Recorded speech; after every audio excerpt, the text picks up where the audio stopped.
Student, today I discuss about the most important theory of intelligence, that is Gardner's multiple factor theory of intelligence. Gardner की theory आने से पहले, gardener जी की theory 1983 में publish हुई।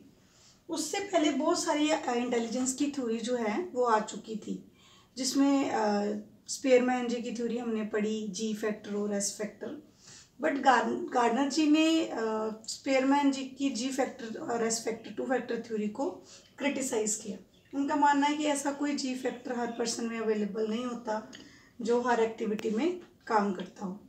उन्होंने कहा हर बंदे का सोचने का, समझने का अपना अपना तरीका होता है और हर बंदे के पास डिफरेंट काइंड ऑफ इंटेलिजेंस होती हैं।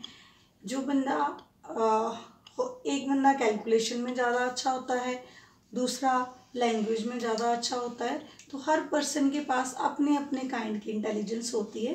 तो उन्होंने total 8 kind of intelligence describe की, बट उसके बाद उन्होंने एक काइंड और दी इंटेलिजेंस की, जिसको बाद में इसकी 9 काइंड थ्योरी कहा गया, 9 फैक्टर थ्योरी कहा गया। बट मेन अगर हमें एग्जाम में क्वेश्चन पूछा जाए कि गार्डनर की जो मल्टीपल फैक्टर थ्योरी है उसमें कितने फैक्टर हैं, तो उसमें 8 फैक्टर, उसको 8 फैक्टर थ्योरी ही कहा जाता है।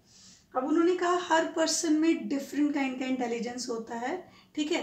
तो एक बंदा एक स्ट्रीम में बहुत अच्छा होता है।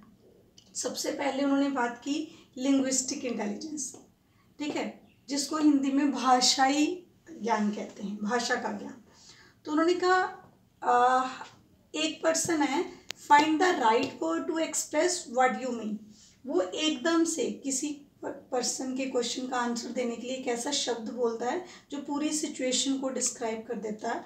और ये एबिलिटी हर पर्सन में नहीं होती, ये एबिलिटी उसी पर्सन में होगी जो भाषा में इंटेलिजेंट होगा, जिसका भाषाई इंटेलिजेंस होगी, लिंग्विस्टिक इंटेलिजेंस कहा उसमें, ठीक है। सेकंड उन्होंने कहा इंटेलिजेंस नेचुरलिस्ट वो इंटेलिजेंस है जिसमें बच्चे अपनी नेचर के साथ बहुत ज़्यादा जुड़े होते हैं, living things, non living things में अंडरस्टैंडिंग कर पाते हैं, ठीक है। और उनको अपने नेचर के साथ, नेचर को पढ़ना, उसको जानने की क्यूरियोसिटी होती है। और ये भी आपने देखा होगा हर पर्सन में नहीं होती, कुछ यूनिक पर्सन होते हैं जिनमें ये वाला इंटेलिजेंस पाया जाता है। तो उन्होंने कहा ये अपनी इंटेलिजेंस है, लिंग्विस्टिक अपनी जगह इंटेलिजेंस है। थर्ड है लॉजिकल मैथमेटिकल इंटेलिजेंस, वो पर्सन जो मैथ्स में कुछ नया करना चाहते हैं, नए नए हाइपोथेसिस निकालते हैं, फार्मूले निकालते हैं, उनको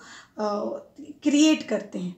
ऑलरेडी बने हुए को यूज़ करना इज़ नॉट लॉजिकल मैथमेटिकल। बने हुए मेथड्स को यूज़ करना नहीं, बल्कि नए मेथड्स बनाना, जैसे आर्यभट्ट हुए, ठीक है। तो इनकी जो बुद्धि थी वो कैसी थी, वो लॉजिकल मैथमेटिकल इंटेलिजेंस थी, ठीक है। Things making hypothesis, proving them, नए नए फार्मूलेस क्रिएट करना, ठीक है। तो अब ये डिफरेंट काइंड का इंटेलिजेंस हो गया। नेक्स्ट है musical intelligence, understanding sounds, their pitch, tone, rhymes etcetera. अब आपने ये भी देखा होगा कि बहुत सारे लोगों को ये इंटेलिजेंस नहीं होता, बहुत कम लोग होते हैं जो म्यूज़िक को बहुत अच्छे से अंडरस्टैंड करते हैं। अब वो हम नॉर्मली हमें पिच का, टोन का नहीं समझ आता, ठीक है। बट ये जो म्यूजिशियंस होते हैं, ये जो सिंगर होते हैं, वो इन चीज़ों को बहुत अच्छे से अंडरस्टैंड करते हैं। नेक्स्ट, ये बड़ी इंपॉर्टेंट 2 इंटेलिजेंस दी उन्होंने, इंटरपर्सनल और इंट्रापर्सनल।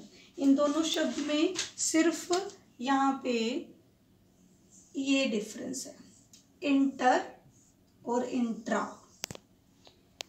इंटर का मतलब होता है दूसरों के अंदर झांक कर देखना, दूसरों की फीलिंग को समझना, दूसरों के मोटिव को समझना, दूसरों की प्रॉब्लम को अंडरस्टैंड करना। Sensing people's feeling and motives, other people's feeling, किसी और की फीलिंग को अंडरस्टैंड करना, दैट इज कॉल्ड इंटर, मतलब किसी के अंदर इंटर करना। इंट्रा मतलब होता है अपने अंदर झांकना को इंट्रा शब्द कहते हैं। तो इंट्रापर्सनल वो लोग होते हैं। अब जो इंटरपर्सनल लोग होते हैं वो दूसरों की प्रॉब्लम को बहुत अच्छे से समझते हैं, उसको अंडरस्टैंड करते हैं और उनको सॉल्व करने की कोशिश भी करते हैं। इनको सोशल पर्सन कहा जाता है। इंटरपर्सनल लोग बहुत अच्छे स्पीकर भी होते हैं, ठीक है, क्योंकि वो दूसरों की बातों को अच्छे से अंडरस्टैंड करते हैं।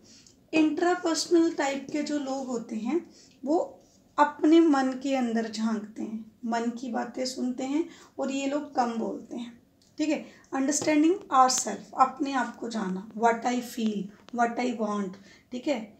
ये चीज़ें इंटरपर्सनल और इंट्रापर्सनल में बस यही डिफरेंस है। नेक्स्ट है बॉडीली किनेस्थेटिक। ये वो लोग होते हैं जो एथलीट होते हैं, प्लेयर होते हैं, coordinating your mind with your body.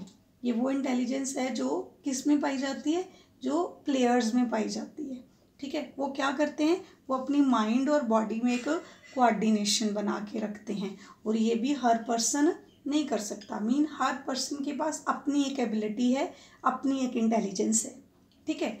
और लास्ट है स्पेशियल विजुअलाइजिंग। स्पेशल होता है स्थानात्मक, स्पेस का मतलब होता है स्थान की जानकारी रखने वाला, और ये वो लोग जो 3D वर्ड को जानते हैं, ठीक है। ये वो अब मोस्टली आपने देखा होगा कि कुछ लोग ऐसे होते हैं, ये वो लोग होते हैं जो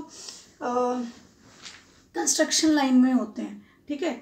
एक प्लॉट को देखकर बता देना कि यहाँ ऐसा ऐसा कुछ बनेगा तो ये चीज़ अच्छी लगेगी। मतलब 3D फिगर को अगर अपने माइंड में पहले से क्रिएट कर लेता है, विजुलाइज करना। विजुलाइज तो आपको पता ही है कि वो चीज़ विजुलाइज और सीइंग में क्या फ़र्क है। सीइंग मतलब जो सामने पड़ा है उसे देखना, विजुलाइज मतलब जो सामने नहीं है उसको देखना। तो visualising the word in 3D, तो मतलब चीज़ों को 3D देखना जब वो आपके सामने नहीं है, तो उसे कहते हैं स्पेशियल विजुलाइजिंग। और ये है 8th ability, 8th kind of intelligence given by Gardner. तो उन्होंने कहा हर पर्सन में अपनी अपनी इंटेलिजेंस होती है, और स्पेयरमैन की थ्योरी को क्रिटिसाइज भी किया गार्डनर जी ने। Thank you so much.